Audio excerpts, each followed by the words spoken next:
இந்த வீடியோ பார்க்கிறதுக்கு முன்னாடி நம்ம சேனலை சப்ஸ்கிரைப் பண்ணுங்க, ஷேர் பண்ணுங்க, லைக் பண்ணுங்க, முக்கியமா பெல் ஐகானை கிளிக் பண்ணுங்க. அப்பதான் நாங்க கொடுக்கிற ஒவ்வொரு புது வீடியோவும் உங்களுக்கு நோட்டிபிகேஷன் வரும்.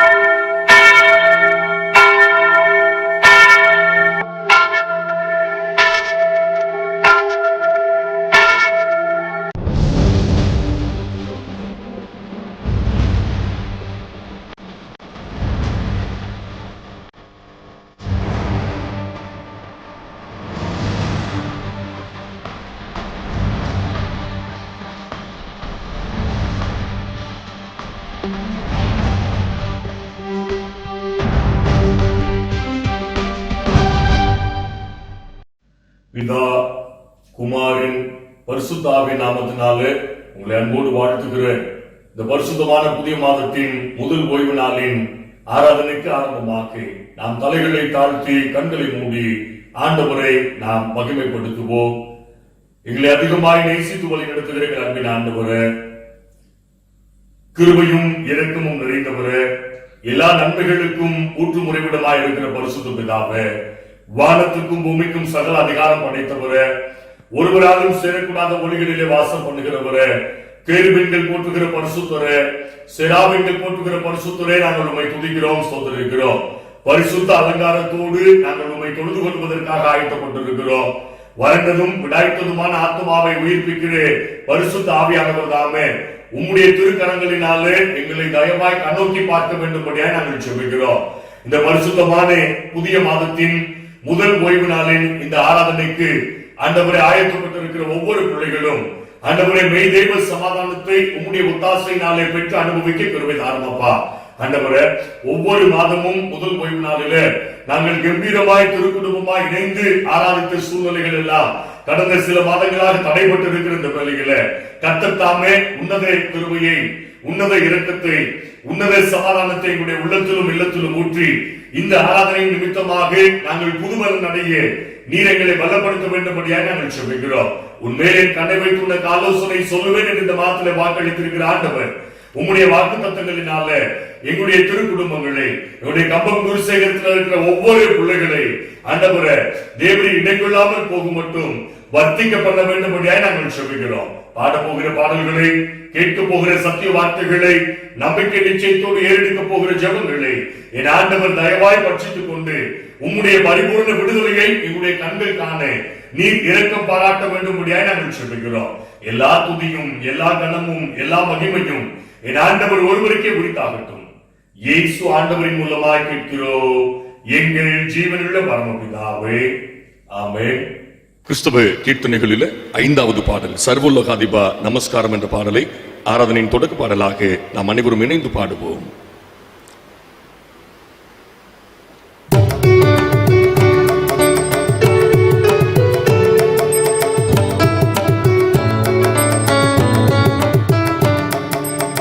சர்வோலகாதிபா நமஸ்காரம், சர்வ சிருஷ்டிகனே நமஸ்காரம், சர்வலோகாதிபா நமஸ்காரம், சர்வ சிருஷ்டிகனே நமஸ்காரம்.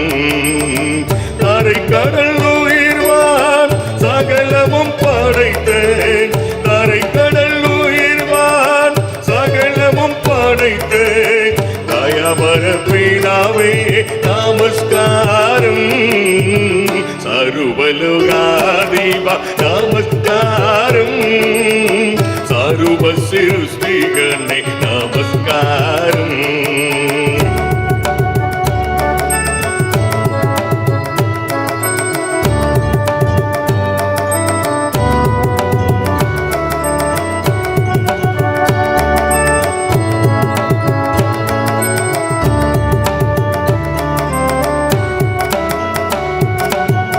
திரு அவதாரா நமஸ்காரம், ஜெகத்திரட்சகனே நமஸ்காரம், திரு அவதாரா நமஸ்காரம், ஜெகத்திரட்சகனே நமஸ்காரம், தரணியின் மானுடன் உயிரடைந்தோங்கே, தரணியின் மானுடன் உயிரடைந்தோங்கே, கருவினில் மாண்டோய் நமஸ்காரம், சர்வலோகாதிபா நமஸ்காரம், சர்வ சிருஷ்டிகனே நமஸ்காரம்.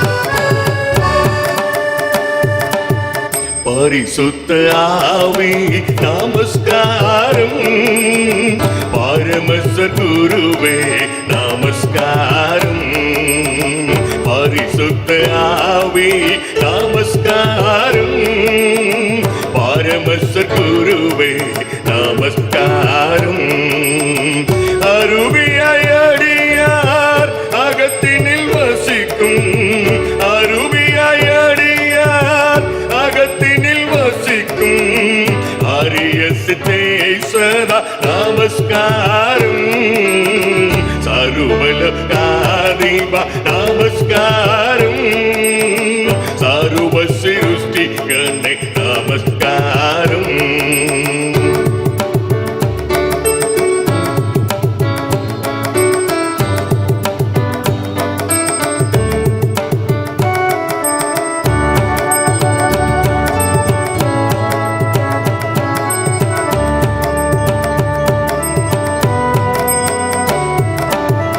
முத்தொழிலோனே நமஸ்காரம், ஒன்றிலொன்றோனே நமஸ்காரம், முத்தொழிலோனே நமஸ்காரம், ஒன்றிலொன்றோனே நமஸ்காரம், கர்த்தாதி கர்த்தா கருண சமுத்திரா, கர்த்தாதி கர்த்தா கருண சமுத்திரா, நித்ய த்ரியேக நமஸ்காரம், சர்வலோகாதிபா நமஸ்காரம், சர்வ சிருஷ்டிகனே நமஸ்காரம், சர்வலோகாதிபா நமஸ்காரம், சர்வ சிருஷ்டிகனே நமஸ்காரம். தென்னிந்திய திருச்சபை ஆராதனை முறைமை கர்த்தரின் வாசல்களில் துதியோடும் அவர் பிரகாரங்களில் புகழ்ச்சியோடும் பிரவேசித்து அவரை துதித்து அவருடைய நாமத்தை ஸ்தோத்திரியுங்கள். கர்த்தர் நல்லவர், அவருடைய கிருபை என்றென்றைக்கும், அவருடைய உண்மை தலைமுறை தலைமுறைக்கும் உள்ளது. நம்மை உண்டாக்கின கர்த்தருக்கு முன்பாக நாம் பணிந்து குனிந்து முழங்காற்படியிட கடவோம். வாருங்கள். அவர் நம்முடைய தேவன், நாம் அவர் மேய்ச்சலின் ஜனங்களும் அவர் கைக்குள்ளான ஆடுகளுமாமே. யார் கர்த்தருடைய பர்வத்தில் ஏறுவான்? யார் அவருடைய பரிசுத்த ஸ்தலத்தில் நுழைத்திருப்பார்? கைகளில் சுத்தமுள்ளவனும் இருதயத்தில் மாசில்லாதவனுமாயிருந்து தன் ஆத்துமாவை மாயைக்கு ஒப்புக்கொடாமலும் கபடாய் ஆணையிடாமலும் இருக்கிறவன. கடவுளுக்கு விரோதமாக நாம் கலகம் பண்ணி அவர் தீர்க்க தரிசிகளாகிய தம்முடைய ஊழியக்காரரை கொண்டு நமக்கு முன்பாக வைத்து அவருடைய நியாய பிரமாணங்களின்படி நடக்கத்தக்கதாக நாம் அவருடைய வசனத்துக்கு செவிகொடாமற் போனோம். ஆனாலும் நம்முடைய ஆண்டவரிடத்தில் இரக்கங்களும் மன்னிப்புகளும் உண்டு.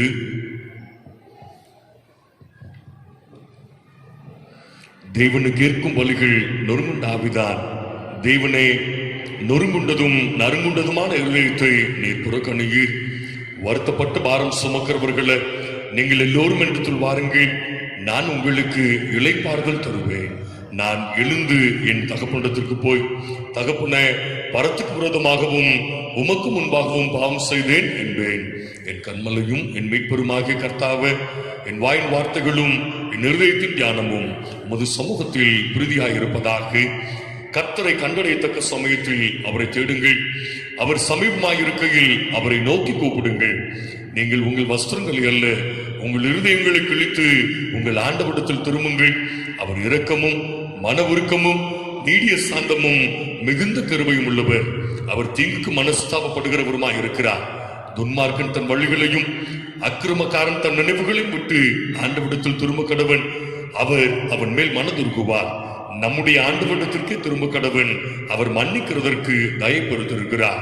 நமக்கு பாவம் இல்லை என்போமானால் நம்மை நாமே வஞ்சிக்கிறவர்களாய் இருப்போம். சத்தியம் நமக்குள் இராது.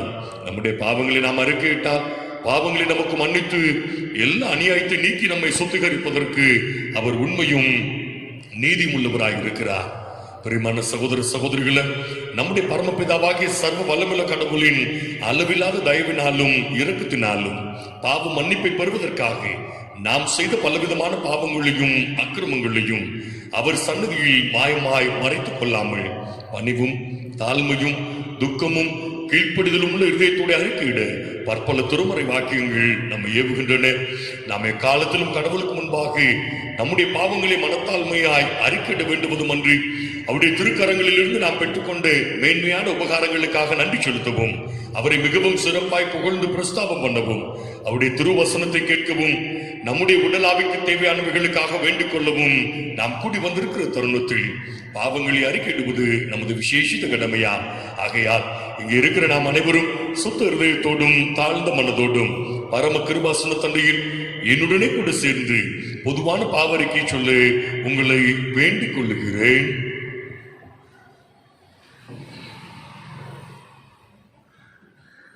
சர்வ வல்லமையும் மிகுந்த இரக்கமுள்ள பிதாவே, தப்பிப்போன ஆடுகளைப் போல நாங்கள் உம்முடைய வழியை விட்டு விலகி அலைந்து போனோம்.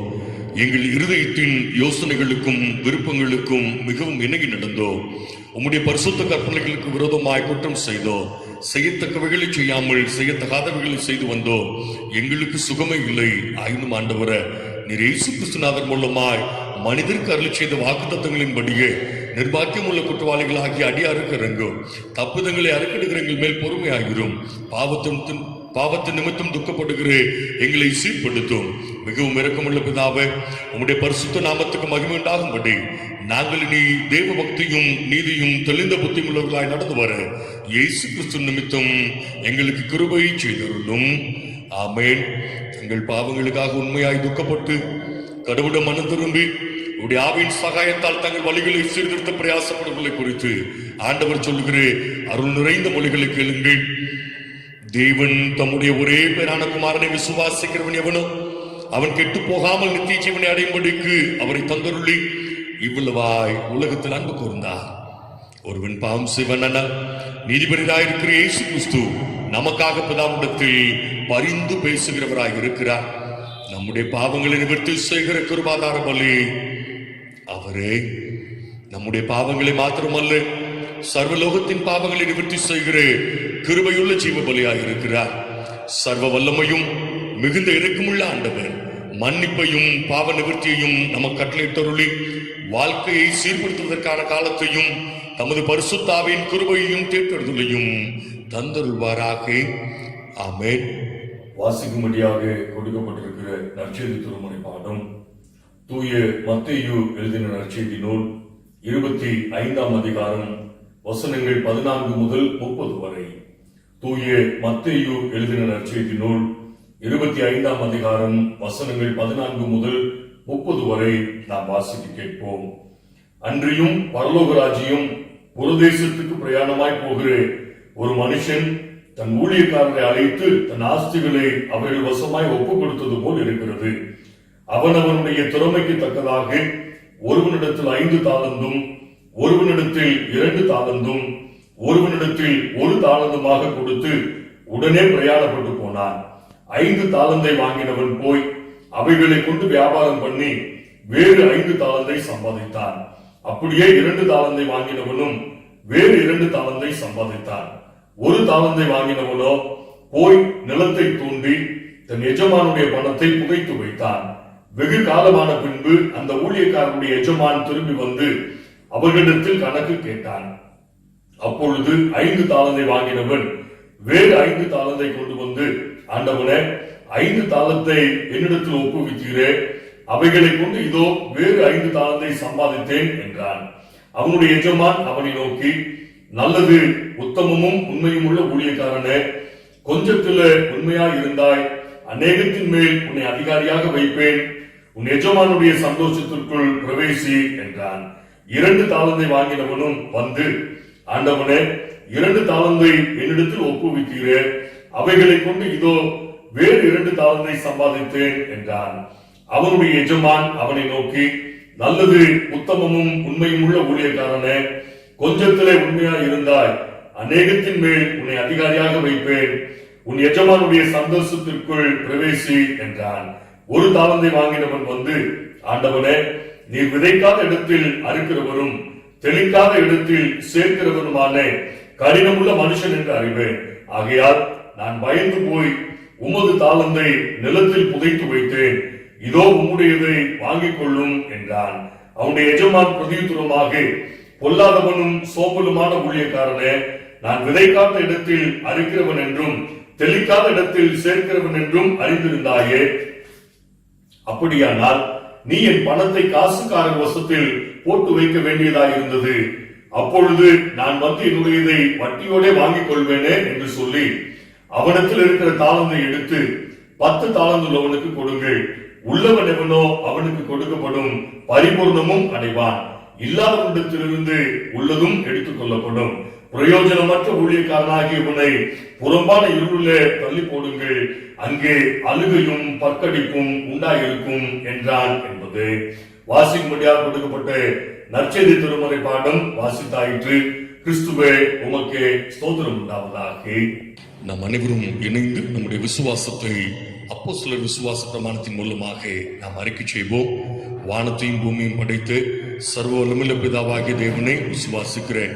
அவருடைய ஒரே குமாரனாகிய நம்முடைய நாதர் இயேசு கிறிஸ்துவை விசுவாசிக்கிறேன். அவர் பரிசுத்த ஆவியினாலே கன்னிமரித்து உட்பவித்து பிறந்தார். பொந்தி பிலாத்துவின் காலத்தில் பாடுபட்டு சிலுவையில் அறையுண்டு மரித்து அடக்கம் பண்ணப்பட்டு பாதாளத்தில் இறங்கினார். 3ஆம் நாள் மரித்தோடு திருந்தெழுந்தருளினார். பின்னர் பரமண்டலத்துக்கு ஏறி சர்வ வல்லமையுள்ள பிதாவாகிய கடவுளின் வலது வாரசத்தில் விட்டிருக்கிறார். அவ்விடத்திலிருந்து உயிரோரை மரித்தோரையும் நியாயம் தீர்க்க வருவார். பரிசுத்த ஆவியும் விசுவாசிக்கிறேன். பொதுவாயிருக்கிற பரிசுத்த சபையும் பரிசுத்தவான்களுடைய ஐக்கியமும் பாவ மன்னிப்பும் சரீர உயிர்த்தெழுதலும் நித்திய ஜீவனும் உண்டு என்று விசுவாசிக்கிறேன். ஆமென். ஜெபம் செய்வோம். ஆராதனை நாயகன் ஆண்டவருடைய பிரசன்னத்துக்கு நம்மை நாம் அர்ப்பணிக்கும் வண்ணமாய், ஆராதனைக்குரியவரை உம்மை உயர்த்தி ஆராதிப்பேன் என்ற பக்தனுடைய பாடலின் ஓரிரு சரணங்களை நாம் கேட்டு சத்திய வார்த்தைக்குள்ளாக நாம் கடந்து செல்வோம்.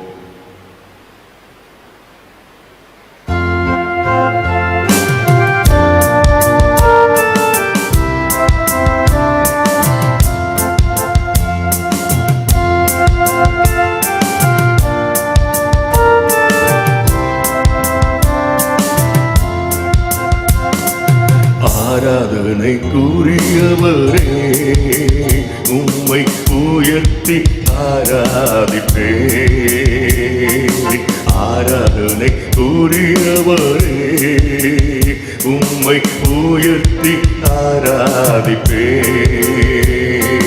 பரிசுத்தர் நீ பரிசுத்தர், பரிசுத்தர் நீ பரிசுத்தரே, பரிசுத்தர் நீ பரிசுத்தர், பரிசுத்தர் நீ பரிசுத்தரே. ஆராதனை கூறியவரே உம்மை உயர்த்தி ஆராதிப்பே.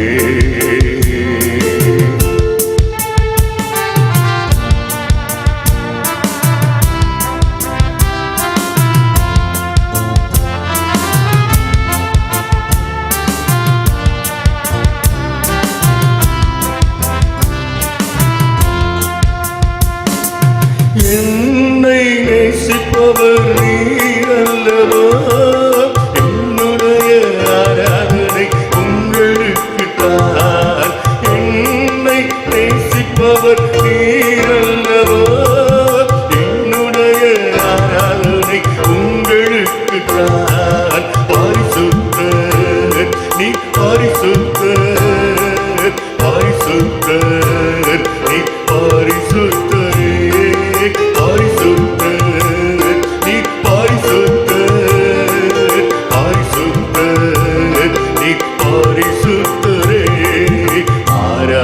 ஆராதனை உரியவரே, உம்மை உயர்த்தி ஆராதிப்பேன்.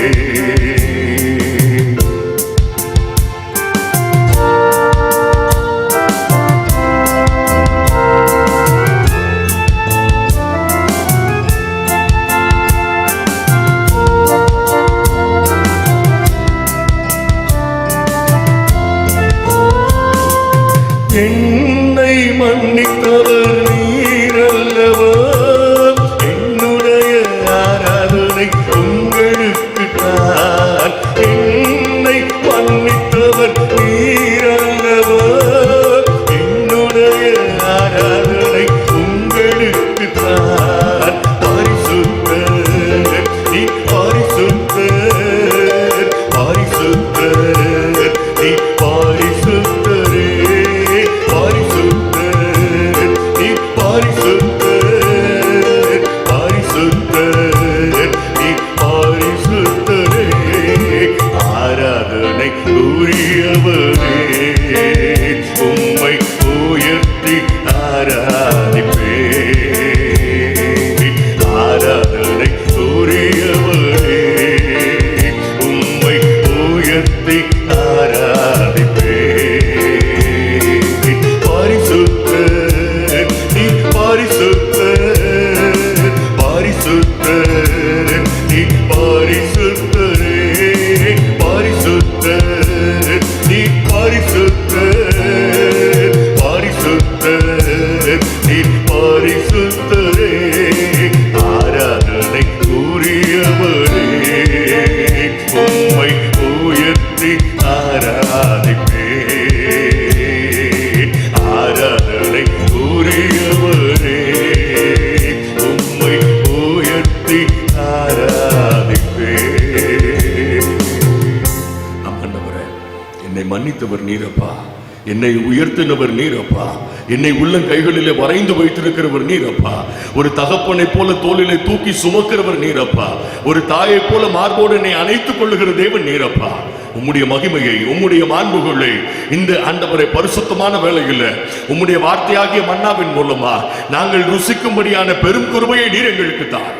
தகுதி இல்லாத அடியனை மறைத்து தூய ஆவியானவர் உம்முடைய பிரசன்னத்தினால் இந்த ஸ்தலத்தை, இந்த வார்த்தைகளை கேட்கிற உள்ளங்களை நிரப்ப வேண்டும்படியா இயேசு ஆண்டவரின் மூலமாய் கேட்கிறோம் எங்கள் ஜீவனுள்ள பரமபிதாவே, ஆமென்.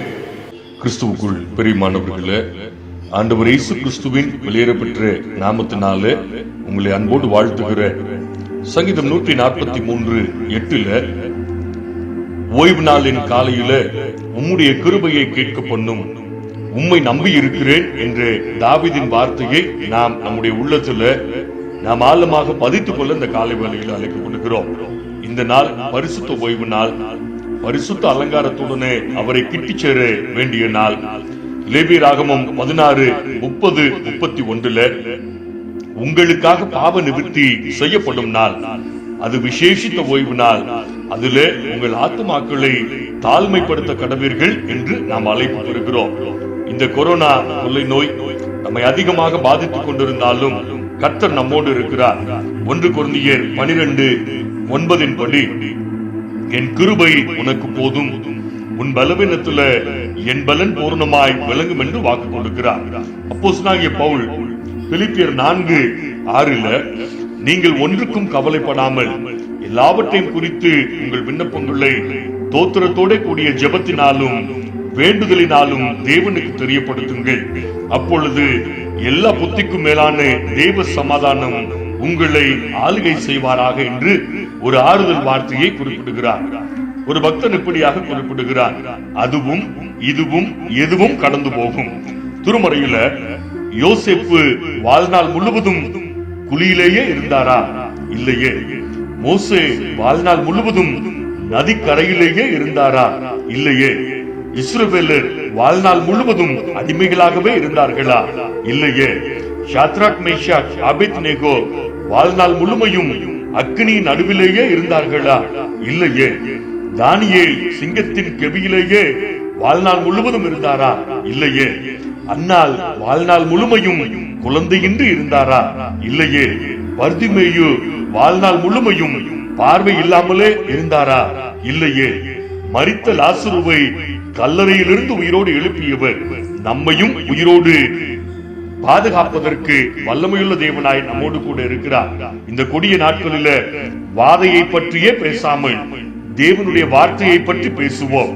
இம்மாத வாக்குத்தத்தத்தின்படி என் கண்ணை வைத்து உனக்கு ஆலோசனை சொல்லுவேன் என்று வாக்களித்திருக்கிற ஆண்டவர் நம்மை கிருபையினாலும் இரக்கத்தினாலும் முடிசூட்டுவாராக. முதல் ஓய்வு நாளில ஒரு தீர்மானம் எடுக்கலாமா? ஆண்டவரின் பாதத்தில் தனித்திருக்கு, ஆண்டவரின் பாதத்தில் விசுவாசித்திருக்கு, ஆண்டவரின் பாதத்தில் ஜெயித்திருக்கு. நாம் ஒரு தீர்மானம் எடுப்போம். கர்த்தரே நம்மை சுகமாய் தங்க பண்ணுகிறவர். இன்றைய தியானம் மத்தேயு 25:29. உள்ளவன் எவனோ அவனுக்கு கொடுக்கப்படும், பரிபூர்ணமும் அடைவாய். இல்லாதவனிடத்திலிருந்து உள்ளதும் எடுத்துக் கொள்ளப்படும். பொது மொழிபெயர்ப்பு வேதாகமத்துல உள்ளவர் எவருக்கும் கொடுக்கப்படும், அவர் நிறைவாக பெறுவார். இல்லாதவரிடமிருந்து அவரிடம் உள்ளதும் எடுக்கப்படும் என்று கொடுக்கப்பட்டிருக்கிறது. அன்புக்குரியவர்களே, உள்ளவர் எவரோ அவருக்கு கொடுக்கப்படும். இது சொத்தை குறிப்பதல்ல, இது ஆஸ்தியை குறிப்பதல்ல, இது செல்வத்தை குறிப்பதல்ல. எவர் ஒருவர் பொறுப்புள்ளவராய் செயல்படுகிறாரோ அவருக்கு பரிபூர்ணமான ஆசீர்வாதம் கொடுக்கப்படும். எவர் ஒருவர் பொறுப்புடன் செயல்படவில்லையோ அவரிடம் உள்ளதும் எடுத்துக் கொள்ளப்படும் என்று குறிக்கப்பட்டிருக்கிறது. யார் சொன்ன வார்த்தை? ஆண்டவர் இயேசு கிறிஸ்து சொன்ன ஒரு அற்புதமான வார்த்தை. இந்த வார்த்தை சொல்லப்பட்ட சூழல் என்ன தெரியுமா? பரலோக ராஜ்யத்தை பற்றி ஆண்டவர் பிரசங்கிக்கும் போது சொன்ன ஒரு உவமை. இந்த வார்த்தைகளை ஆழமாக யோசித்து பார்த்தால் 100% உண்மையான வார்த்தைகள். தம் பொறுப்புகளில் நேர்த்தியாகவும் திறமையாகவும் செயல்படுகிறவர்கள் ஆண்டவரால் ஆசீர்வதிக்கப்படுகிறார்கள், ஆண்டவரால் உயர்த்தப்படுகிறார்கள். இந்திய திருநாட்டின் ஒரு ஏழ்மையான மனிதர், வறுமையின் பிடியில் வாழ்ந்தவர், சாப்பாட்டுக்கே வழியின்றி தவித்தவர். திருமணத்தின் போது வரதட்சணை கொடுக்க பெண் வீட்டார் மனமுவந்து கரம் நீட்டிய போது துணிச்சலாக வேண்டாம் என்று மறுத்தவர். கதர் ஆடைகள் போதும் என்று வாழ்ந்தவர். சத்தியாகிரக போராட்டத்தில் கைது செய்யப்பட்டு சிறையில் அடைக்கப்பட்டவர். பெற்றெடுத்த மகன் சுகவீனமானதினால் சிறையிலிருந்து பரோலில் மகனை பார்க்க வந்தார். பரோல் காலம் முடிவடையும் தருணம் மகன் சுகமடையவில்லை. அவர் சார்ந்த இயக்கத்தினர் பரோலை நீட்டித்து தர முயன்ற போது வேண்டாம் என்று மறுத்து சிறைக்கே திரும்பி சென்றார். அவர் சார்ந்திருந்த அரசியல் கட்சி 40 ரூபாய் ஒவ்வொரு மாதமும் அவருக்கு சம்பளமாக கொடுத்தது. அவருடைய மனைவி கட்டுக்கோப்பாக குடும்பத்தை நடத்தி மாதம் 5 ரூபாய் சேமித்து வந்தார். இதை கேள்விப்பட்டவுடன் எதிர்வரும் மாதத்திலிருந்து மாதம் 35 ரூபாய் சம்பளம் எனக்கு போதுமானது என்று சொல்லி தன்னுடைய கட்சியில தன்னுடைய சம்பளத்தை குறைத்துக் கொண்டவர். 1964ஆம் ஆண்டு பாரதத்தின் முதல் பிரதமர் ஜவஹர்லால் நேரு அவர்கள் மரணம் அடைந்த பின்பு அடுத்த பிரதமரை தெரிவு செய்யும் கூட்டம் 14 நாட்கள் தொடர்ந்து நடந்தது. இறுதியில் சுதந்திர இந்தியாவின் 2வது பிரதமராக இந்த ஏழ்மையான மனிதரை நாம் தெரிவு செய்வோம். அவர் சார்ந்த கட்சியில் அவரை தெரிவு செய்வதற்காக எழுந்த ஒருமித்த குரல் என்ன தெரியுமா? தன் சம்பளத்தையே குறைத்து கொடுக்கும்படி கேட்டுக்கொண்ட லால் பகதூர் சாஸ்திரி தான் இந்த கனமான பொறுப்புக்கு தகுதியானவர் என்று சொல்லி ஒருமித்த குரலில் ஒட்டுமொத்த கட்சியினரும் குறிப்பிட்டார்களாம். நாம் பொறுப்புகளை சரியாகவும் உண்மையாகவும் செய்யும் போது பதவிகளும் ஆசீர்வாதங்களும் நம்மை தேடி வரும். அதே வேளையில் நம்முடைய பொறுப்புகளை நாம் உதாசீனப்படுத்தும் பொழுது எத்தனை பெரிய வேதனைகளும் சங்கடங்களும் உருவாகி விடுகிறது தெரியுமா? பாகிஸ்தான் விமானம் ஒன்று கடந்த வாரம் நடுவானில் பறந்து கொண்டிருந்தது. நல்ல நிலையில் இயங்கிக் கொண்டிருந்த விமானம் திடீரென்று விபத்துக்குள்ளானது. அதற்கு என்ன காரணம் சொன்னார்கள் தெரியுமா? விமானம் பறக்க வேண்டிய எல்லையிலிருந்து தாழ்ந்து பறந்த போது கட்டுப்பாட்டு அறையிலிருந்து உயரத்தை அதிகரிக்கவும் என்ற எச்சரிப்பு பல முறை தெரிவிக்கப்பட்டதாம். பைலட்டுகள் அந்த எச்சரிப்பை கவனிக்கவில்லை. காரணம், 2 பேரும் பேசிக் கொண்டிருந்திருக்கிறார்கள். என்ன பேசினார்கள் தெரியுமா? கொரோனாவின் கொடுமை அதிகரித்துக் கொண்டே போகிறது, என்ன நடக்க போகிறதோ தெரியவில்லை என்று இருவரும் பேசிக் கொண்டிருந்தார்கள். கொரோனாவுக்கு கூட விடுதலை உண்டு, ஆனால் விமான விபத்துல பல உயிர்கள் தப்பிக்க முடியாமல் மரித்து போயிருக்கிறார்கள். இப்படி பொறுப்பற்ற மனிதர்களால் எத்தனை எத்தனை வேதனை, கண்ணீர், கவலைகள் தெரியுமா? இன்றைய வாழ்வில் பொறுப்பில்லாத கணவன், பொறுப்பில்லாத மனைவி, பொறுப்பில்லாத பிள்ளைகள், நிர்வாகத்துல பொறுப்பில்லாத பணியாளர்கள், இதைத்தான் ஆண்டவர் இயேசு கிறிஸ்து அழகான உவமையாக குறிப்பிடுகிறார். மத்தேயு 25:14 முதல் 30 வரை உள்ள வசனங்களில ஒரு அழகான சம்பவத்தை குறிப்பிடுகிறார். ஒரு எஜமான் தன் சொந்த அலுவலின் நிமித்தமாக வெளியூருக்கு புறப்படும் முன் தன் வேலைக்காரர்களை அழைத்து ஒருவருக்கு 5 தாலந்தும், மற்றொருவருக்கு 2 தாலந்தும், மூன்றாவது நபருக்கு 1 தாலந்தும் கொடுத்துவிட்டு பிரயாணப்பட்டு சென்று விட்டார். வெகு காலம் சென்ற பின்பு திரும்பி வந்த எஜமான் தன் வேலைக்காரர்களை அழைத்து கணக்கு கேட்கிறார். 5 தாலந்தை வாங்கியவர் வேறே 5 தாலந்தை சம்பாதித்து அதை எஜமானிடத்துல கொடுக்கிறார்.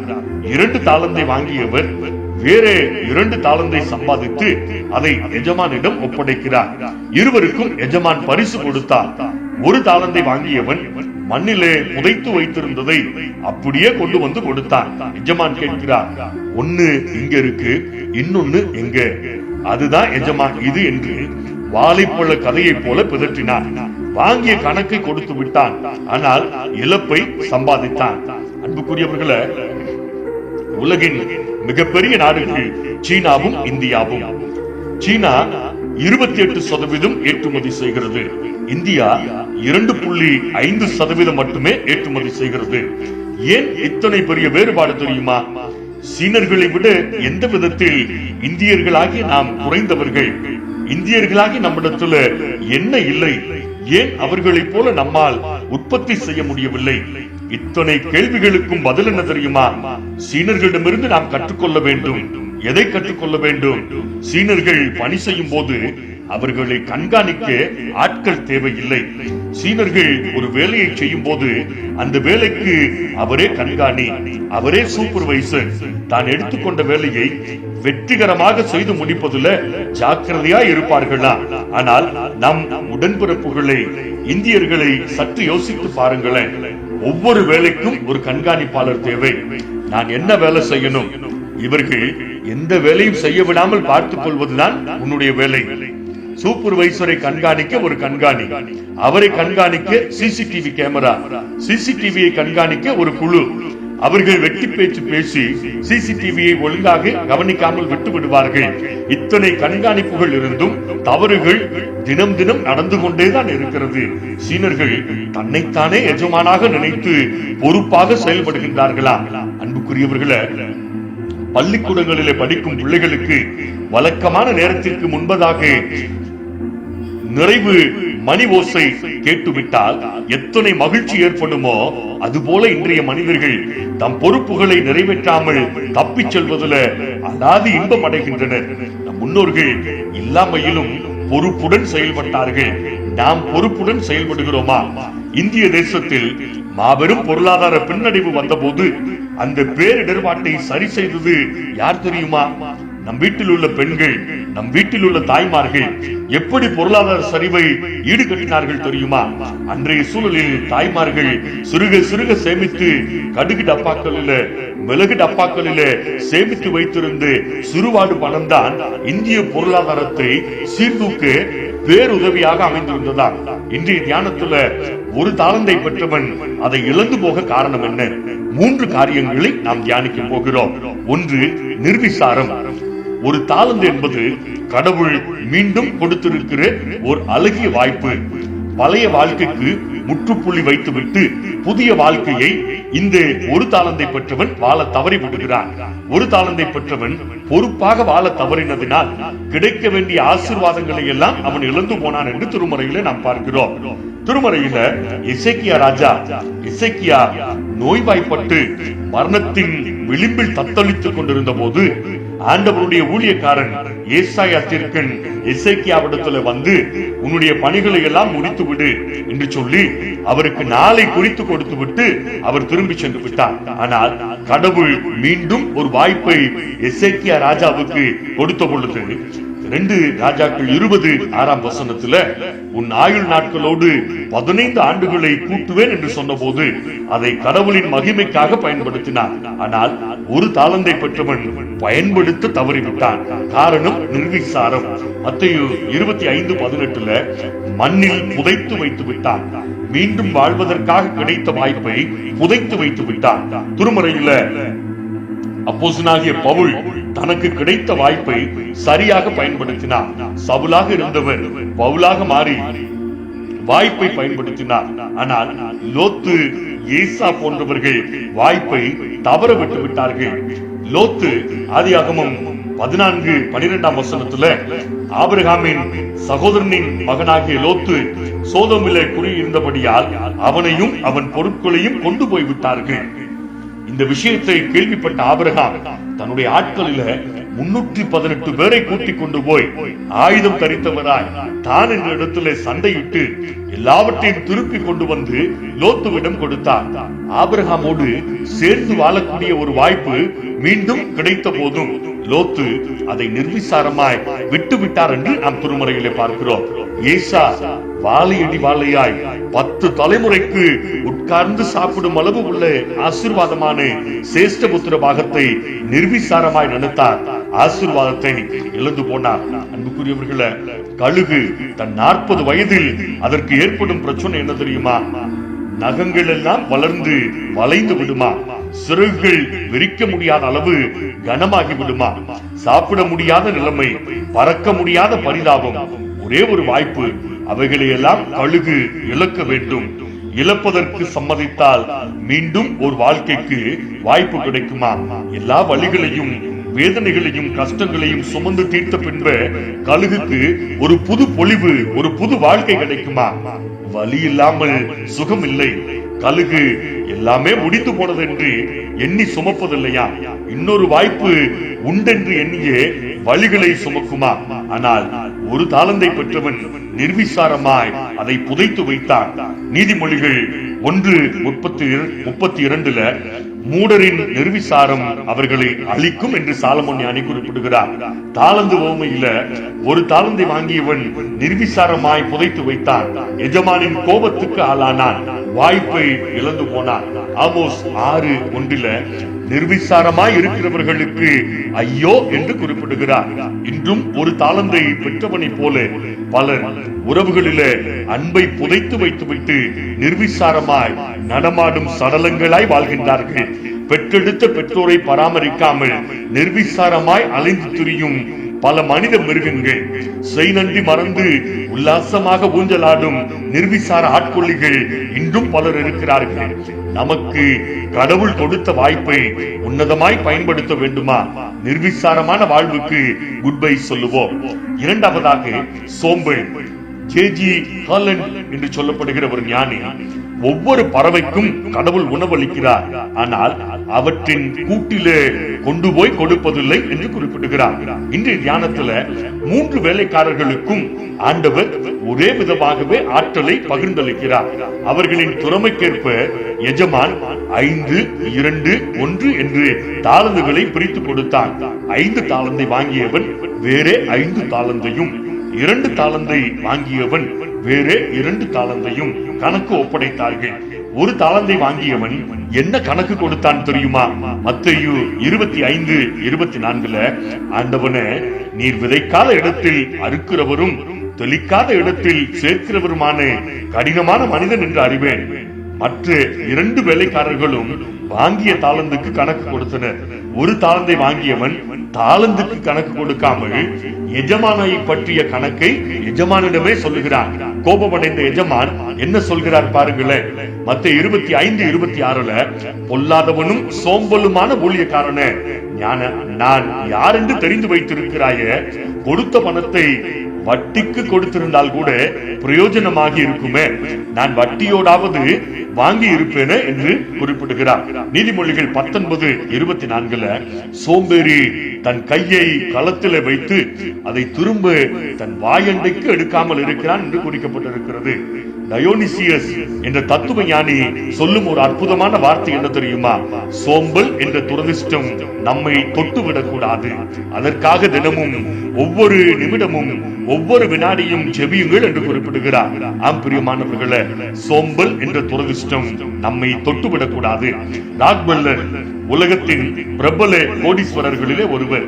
உழைத்துக் கொண்டே இருப்பவர், முதுமையிலும் கடினமான ஒரு உழைப்பாளி. ஒரு முறை விமானத்துல அவர் பயணித்துக் கொண்டிருக்கும் பொழுது சக பயணி, எத்தனை பெரிய சொத்துக்களுக்கு நீங்கள் அதிபதி, இன்னும் ஏன் பேராசையோடு பணம் பணம் என்று சம்பாதிக்க அலைகின்றீர்கள் என்று சொன்னவுடனே ராக்பெல்லர், இந்த விமானம் உயர பறந்து வருவதற்கு முன் எத்தனை சிரமப்பட்டது, அதை கவனித்தீர்களா என்று கேட்கிறார். ஆம், நான் கவனித்தேன் என்றார். இத்தனை பெரிய உயரத்துக்கு பறந்து வந்து விட்டோமே, இப்ப ஏன் இந்த பிளைட்டோட இன்ஜினை ஆஃப் பண்ணி விடக் கூடாது? அதை நீங்க கொஞ்சம் சொல்லி ஆஃப் பண்ண சொல்லுங்களேன் என்று சொன்னாரா. அது எப்படி முடியும்? இன்ஜினை ஆஃப் பண்ணா கீழே விழுந்து விடுவோமே என்றார். அது போலதான் நானும் உயரத்துக்கு வந்துட்டோம்ல என்று சொல்லி சோம்பேறியா உட்கார்ந்தேன்னா கீழே விழுந்து விடுவேன் என்று குறிப்பிட்டாரா. சோம்பல் உன்னை ஏமாற்றாமல் பார்த்துக்கொள். ஏன் தெரியுமா? இன்று ஒரு நாளை நீ கொடுத்தால் அது அடுத்த நாளையும் உன்னிடமிருந்து திருடிக்கொள்ளும் என்று குறிப்பிட்டாரா. அன்புக்குரியவர்களே, சோம்பேறியின் இருதயம் சாத்தானின் சிம்மாசனம். சோம்பேறியின் இருதயம் சாத்தானின் சிம்மாசனம். ஒரு தாளந்தை பெற்றவன் சோம்பேறித்தனமாய் அதை புதைத்து வைத்தான். நீதிமொழிகள் 10:26, பற்களுக்கு காடியும் கண்களுக்கு புகையும் எப்படி இருக்குமோ அப்படியே சோம்பேறியும் தன்னை அனுப்புகிறவர்களுக்கு இருக்கிறார். எஜமான் தாளந்தை கொடுத்து விட்டு நீண்ட காலத்துக்கு பின்பே திரும்பி வந்து கணக்கு கேட்கிறார். ஆனால் இந்த சோம்பேறியான ஊழியக்காரனிடத்துல கணக்கை எஜமான் எதிர்பார்த்ததை திரும்ப பெற முடியவில்லை. காரணம், அவன் ஒரு சோம்பேறி.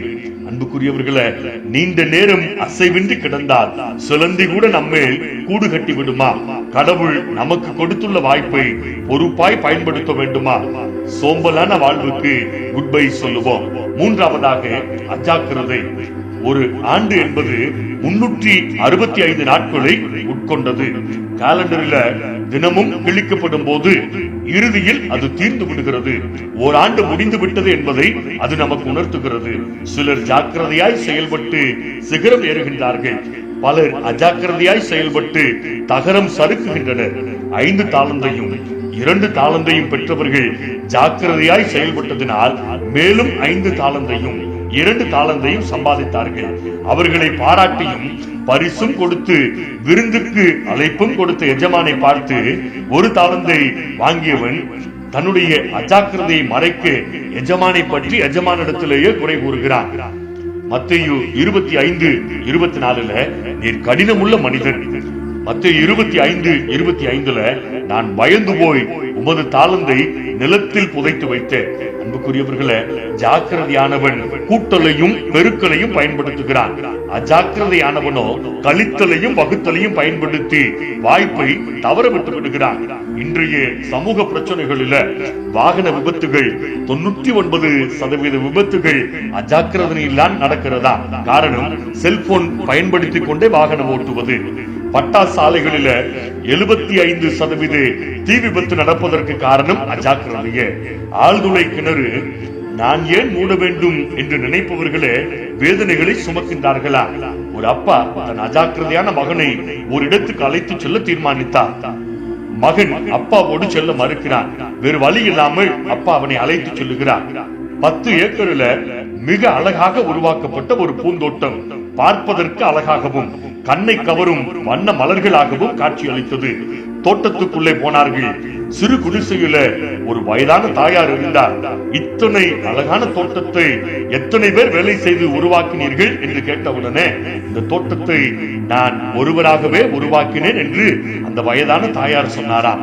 எத்தனை நாட்கள் இதை உருவாக்கினீர்கள் என்று கேட்டவுடனே, 40 ஆண்டுகள் தினமும் ஒரு செடியை நடுவேன், இன்றும் நட்டு வைத்தேன் என்று குறிப்பிட்டு, வெயிலடித்தாலும் சரி, புயலடித்தாலும் சரி, இடி இடித்தாலும் சரி, உங்கள் பொறுப்புகளில ஜாக்கிரதையா இருங்கள், உங்கள் வாழ்க்கை பூந்தோட்டமாக மாறும் என்று குறிப்பிட்டாரா. அன்புக்குரியவர்களே, நாம் கலையும் கலையை கற்றுக்கொள்வோம் என்று சொன்னால் நாம் மலராக மலர்ந்து மனம் வீசுவோம். ஒரு வினாடியின் மதிப்பு மருத்துவமனையில் உயிர் பிழைத்தவருக்கே தெரியும். ஒரு நிமிடத்தின் முக்கியத்துவம் ரயிலை தவறவிட்டவருக்கே தெரியும்.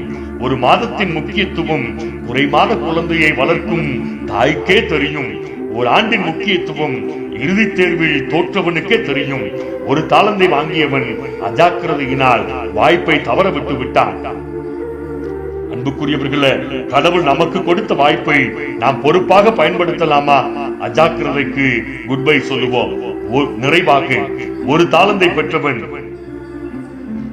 புதிய வாய்ப்பை இழந்து போக காரணம் அவனுடைய நிர்விசாரம், அவனுடைய சோம்பல், அவனுடைய அஜாக்கிரதை. இம்மூன்றையும் நாம் கலைந்தெறிவோம், புது வாழ்வு பெறுவோம். ஆண்டவருடைய பாதத்துல நம்மை நாம் தாழ்த்தி அர்ப்பணிப்போம். நீதிமொழிகள் 22:29 தன் அலுவலில் துறமை காட்டுகின்ற ஒருவரை பார், அவர் பாமர மனிதரிடையே இரார், அரச அவையில் இருப்பார். நம்முடைய திருக்குடும்பத்தார் தம் அலுவலில் துறமை காட்ட வேண்டும். நம்முடைய திருக்குடும்பத்தார் பாமர மனிதர்களிடையே அல்ல, அரச அவையில நின்று நம்முடைய தேவனுடைய நாமத்தை மகிமைப்படுத்த வேண்டும். நிர்விசாரம், சோம்பல், அஜாக்கிரதை, இம்மூன்றுக்கும் குட்பை சொல்வோம். தன் வேலையில் ஜாக்கிரதையாக இருக்கிறவனை நீ கண்டால் நீசருக்கு முன்பாக அல்ல, ஆண்டவர் அவனை ராஜாக்களுக்கு முன்பாக நிறுத்துவார்.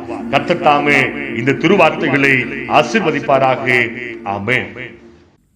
ஜெபம் செய்வோம். துதிகளின் மத்தியில் வாசம் செய்கிற வாக்கு மாறாத ஜீவனுள்ள எங்கள் அன்பின் ஆண்டவரே, மனமகிழ்ச்சிகரமான முதல் ஓய்வு நாளில் நீர் எங்களுக்கு தந்திருக்கிற அருட்கொடைகளுக்காக நாங்கள் உமக்கு நன்றி செலுத்துகிறோம். ஆண்டவரே, இந்த கொரோனா கொள்ளை நோயின் நாட்களில நானும் என் வீட்டாருமோ என்றால் கர்த்தரையே சேவிப்போம் என்று தீர்மானம் எடுத்த எங்களை உம்முடைய திருக்கரம் தொடர்ந்து பாதுகாத்து பலப்படுத்திக் கொண்டிருக்கிற தயவுக்காக நாங்கள் உமக்கு நன்றி செலுத்துகிறோம். இப்பொழுதும் தேவனே, எங்களுடைய ஆண்டவரை கம்பம் குருசேகரத்தை உம்முடைய தூதர் பாளையத்தை அனுப்பி உம்முடைய ஆண்டவரை வல்ல கரத்தினால நீ பத்திரமாய் பாதுகாக்க வேண்டும்படியாய் நாங்கள் செபிக்கிறோம். ஆண்டவரே, இஸ்ரவேல் வீட்டாருடைய நிலைக்கால்களில் ரத்தம் பூசப்பட்டிருந்த பொழுது கொள்ளை நோய்களும் வாதைகளும் அவர்களை அணுகவில்லை என்று சொல்லி நாங்கள் வேதத்தில் பார்க்கிறோம். ஆண்டவரே, என்னுடைய முன்னோர்கள் உம்முடைய கிருபையினாலே பாதுகாக்கப்பட்டது போல இந்த நாட்களிலே உம்முடைய ரத்தத்தினாலே நாங்கள் பாதுகாக்கப்படுகிறோம். அதற்காக நன்றி சொல்லுகிறோம். விசேஷித்த விதமாக ஒவ்வொரு வீட்டின் நிலைக்கால்களிலும் இயேசுவின் ரத்தத்தை ஜெயமாய் பூசி உம்முடைய வல்லமையின் அனுகிரகத்தை நீர் பாதுகாத்து ஊற்ற வேண்டும் நாங்கள் செபிக்கிறோம். ஆண்டவரே, திருச்சபையில் இருக்கிற ஆண்டவரை கூலி வேலைக்கு செல்கிற ஒவ்வொரு பிள்ளைகளையும் நாங்கள் நினைவு கூறுகிறோம். இந்த கொள்ளை நோய் நிமித்தமாக வேலைக்கு செல்ல முடியாத வேதனையில ஆண்டவரே தேவைகள் சந்திக்கப்பட முடியாத ஆண்டவரை இக்கட்டான தருணத்தில் இருக்கிற ஒவ்வொரு குடும்பத்துக்கும் என் தேவனுடைய மகிமையை நிறைவாய் பொழிய வேண்டும் நாங்கள் செபிக்கிறோம். பல்வேறு அரசு தனியார் துறைகளில் பணி செய்கிறவர்களுக்காக செபிக்கிறோம். ஆண்டவரை விட்டு சென்ற மருத்துவ பணிவிடை செய்கிற பிள்ளைகளுக்காக நாங்கள் செபிக்கிறோம். ஆண்டவரே, காவல்துறையில, ராணுவத்துறையில, அரசு இயந்திரங்களை இயக்கிக் கொண்டிருக்கிற ஒவ்வொரு துறையில் இருக்கிற பிள்ளைகள் உம்முடைய ஒத்தாசையினாலே பாதுகாப்பான அனுபவங்களை தொடர்ந்து பெற்று அனுபவிக்க பெறுவதாகும். கடந்த நாட்களில் தங்களுக்கு அருமையானவர்கள் இருந்து தவிக்கிற குடும்பங்களில் உம்முடைய சமாதானம் ஊற்றப்பட வேண்டும் நாங்கள் செபிக்கிறோம். கர்ப்பஸ்திரீகளை உடைய கருத்தில் ஒப்புக் கொடுக்கிறோம். இதுவரை கற்ப அனுபவத்திலே சமாதானமாய் கரம் பிடித்து வந்த தேவன் ஏற்ற வழியிலே சுக பிரசவங்களை கட்டளையிட வேண்டும் நாங்கள் செபிக்கிறோம். கடந்த நாட்களிலே கற்ப அனுபவத்தை ஆசீர்வாதமாய் பெற்றெடுத்திருக்கிற பிள்ளைகள் கர்த்தர் கொடுத்த சுதந்திரமான குழந்தைகளை பத்திரமாய் பாதுகாத்து வழிநடத்தக்கூடிய பெரும் கிருபையை உம்முடைய கரத்திலே காத்து நின்று பெற்று அனுபவிக்க கர்த்தாவே நீர் கிருபை தர வேண்டும் நாங்கள் செபிக்கிறோம். வெளியூர்களில், வெளி மாவட்டங்களில், வெளி மாநிலங்களில், வெளிநாடுகளில் எங்களுடைய உறவுகள் எங்கெல்லாம் இருக்கிறார்களோ அங்கெல்லாம் உங்களுடைய மெய்தெய்வ சமாதானம் ஆண்டவரே பிள்ளைகளை சூழ்ந்து காக்க வேண்டும் நாங்கள் செபிக்கிறோம். இந்த நாளில் கூட ஆண்டவரே, தன் வேலையில் ஜாக்கிரதையா இருக்கிறவனை நீ கண்டா நீசருக்கு முன்பாக அல்ல, அவனை ராஜாக்களுக்கு முன்பாக நிறுத்துவேன் என்று சொல்லியிருக்கிற ஆண்டவர், கொஞ்சத்திலே உண்மையா இருந்தால் உன்னை அநேகத்தின் பேரில் அதிகாரியாய் வைப்பேன் என்று எங்களுக்கு நம்பிக்கை கொடுத்திருக்கிறேன். ஆண்டவரே, உள்ளவன் எவனோ அவனுக்கு கொடுக்கப்படும், இல்லாதவன் எவனோ அவனிடத்தில் உள்ளதும் எடுத்துக் கொள்ளப்படும் என்று நீர் எங்களுக்கு எச்சரிப்பை கொடுத்திருக்கிறேன். நிர்விசாரமான வாழ்க்கைக்கு, ஆண்டவரே சோம்பேறித்தனமான வாழ்க்கைக்கு, அஜாக்கிரதையான வாழ்க்கைக்கு நாங்கள் முற்றுப்புள்ளி வைக்க கற்றுக்கொள்வதால் ஆண்டவரே, எங்கள் தங்களுக்காக ஜெபிக்கும்படியாக கேட்டுக்கொண்டு ஒவ்வொரு நல்ல உள்ளங்களுக்காக ஜெபிக்கிறோம். சேஷித்த விதமாக இந்த கொடிய கொள்ளை நோய் என்னுடைய திருக்குடும்பங்கள் தாமரைக்கிற பகுதிகளில் பரவி கொண்டிருப்பதாக நாங்கள் அறிகிறோம். அப்பா ஆண்டவரே, இந்த கொள்ளை நோய் நிமித்தமாக சிகிச்சைக்கு சென்றிருக்கிற ஒவ்வொரு பிள்ளைகளுடைய உச்சம் தலை முதல் உள்ள கால் வரை உங்களுடைய அபிஷேகத்தின் ஆவி ஊற்றப்படட்டும். ஆண்டவரே, உங்களுடைய பகுதிகளில் தூயாவியானவருடைய அனுகிரகம் நிறைந்திருக்க வேண்டும்படியாக நாங்கள் ஜெபிக்கிறோம். எல்லா துதி கன மகிமை யாவுக்கு முக்கிய செலுத்துகிறோம். இயேசு ஆண்டவரின் மூலமாக இருக்கிறோம் எங்கள் ஜீவனுள்ள பரமபிதாவே. ஆராதனையின் நிறைவு பாடலாக உன்னதமானவரின் உயர் மறைவில் இருக்கிறவன் சர்வ வல்லவரின் நிழலில் தங்குவான் என்ற பாடலை நாம் அனைவரும் இணைந்து பாடுவோம்.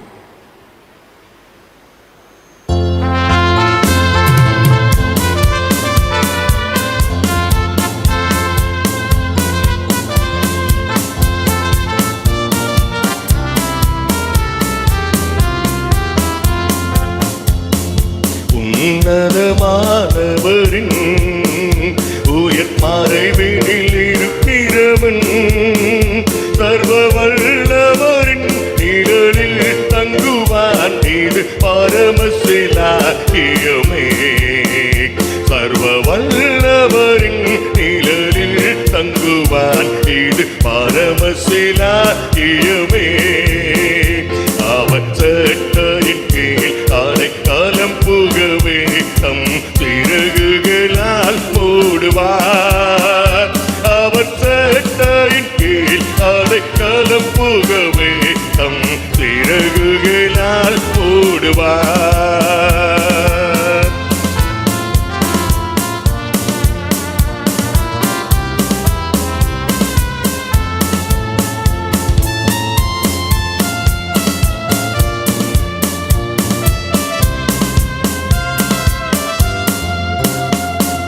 தேவன் அடைக்கலமே, ஒரு பொல்லாப்பும் உன்னை சேருமோ, ஒரு வாதையும் கூடாரத்தை அணுகாமல் காத்திடுவார். ஒரு வாதையும் கூடாரத்தை அணுகாமல் காத்திடுவார். அவர் சட்டையின் கீழ் அடைக்கலம் புகவே தம் சிறகுகளால் மூடுவார். அவர் சட்டையின் கீழ் அடைக்கலம் புகவே தம் சிறகுகளால் மூடுவார்.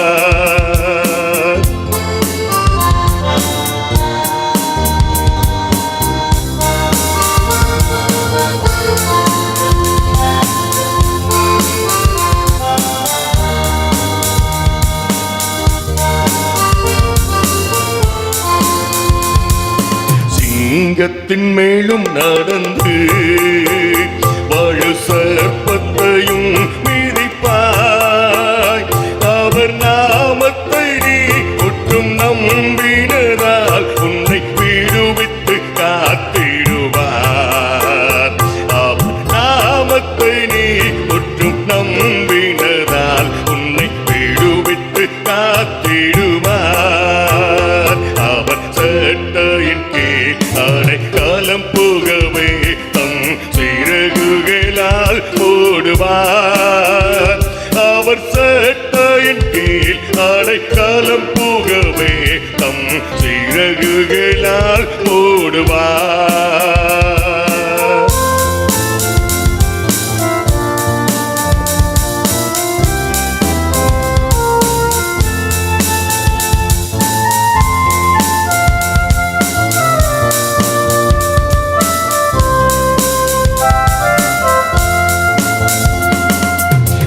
ஆபத்திலும் அவரை நான் நோக்கி கூப்பிடும் வேளையிலும் என்னை தப்புவித்தே முற்றும் ரட்சிப்பாரே என் ஆத்தும நேசரவர்.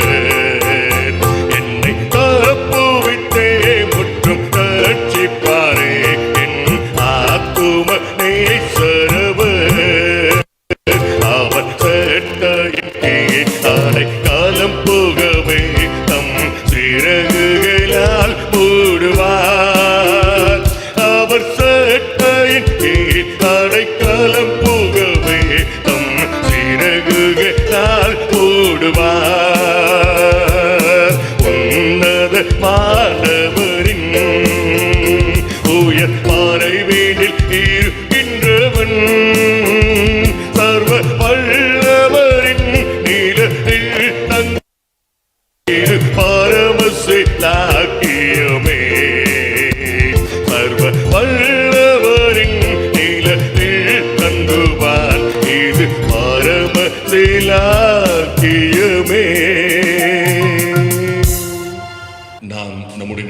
ஏறெடுப்போம். என் ஆத்துமாவே கர்த்தரை ஸ்தோத்திரி, என் முழுவலுமே அவருடைய பரிசுத்த நாமத்தை ஸ்தோத்திரி. என் ஆத்துமாவே கர்த்தரை ஸ்தோத்திரி, கர்த்தர் செய்த சகல உபகாரங்களையும் மறவாதே. ஆமென். கர்த்தர் உங்களோடு இருப்பாராக, அவர் உமது ஆவியோடும் இருப்பாராக. கர்த்தர் தருகின்ற நிறைவான சமாதானத்தோடு செல்வாருங்கள். கர்த்தருடைய நாமத்தினாலே ஆமென். இந்த வீடியோ பார்க்கிறதுக்கு முன்னாடி நம்ம சேனலை சப்ஸ்கிரைப் பண்ணுங்க, ஷேர் பண்ணுங்க, லைக் பண்ணுங்க, முக்கியமா பெல் ஐகானை கிளிக் பண்ணுங்க. அப்பதான் நாங்க கொடுக்கிற ஒவ்வொரு புது வீடியோவும் உங்களுக்கு நோட்டிபிகேஷன் வரும்.